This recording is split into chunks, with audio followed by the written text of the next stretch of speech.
wanje hajati ogenda genda ko mu kyalo mwezi gumu gumala gumu kitundu ebiri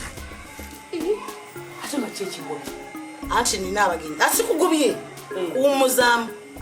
nina abagenyi ba luzungu ataka to luzungu lwe ngobye lwe lumpo muzamu omanyi wadde oyinye kigambo ky'oluzungu kikomanyi wadde Katalina tumanyi Luganda bamanyi oluzungu abantu ba luzungu ate go toyira woyingirira kati awe nkusabidde ogende wala mwezi gumu kino asinzire bangale banajenja kuba nkuyita hani nabafumbira ate nje kufumba sina mikono wasangale tulia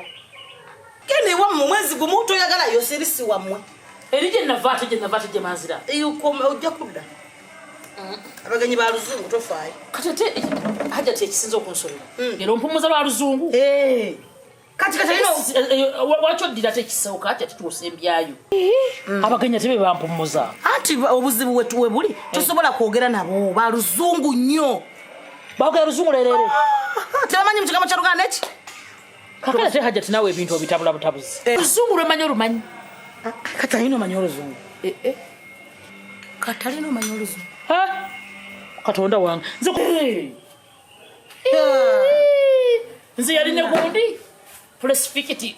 mukira mu gundi je twabera ngaze precipitate ani ngaze precipitate precipitate kakati nze mugenyi nzize ntuse tuli ku interview egenda kusigazawo bakutwala mu kyalo hatu tawana nakupa interview ntuse otuse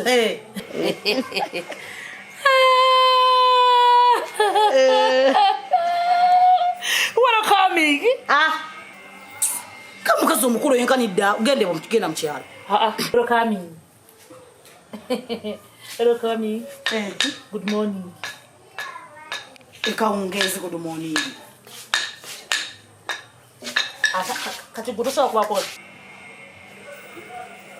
ati gwe no mukazi omukulu tosobola luzungu tolumanyi haja tobanyo luzungu kiki wande baddo kibuuka nze kenyini nze luzungu nze ndi muzibu nnyo munnange atojja kunsobola kakati nze mugenyi kati nange ntuusi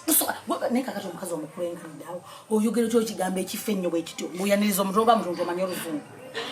omugenyi we mulaba omuwa essanyu ndomwali n'oteekako wenna ne mulaga nti omuntu osanyusa okumulaba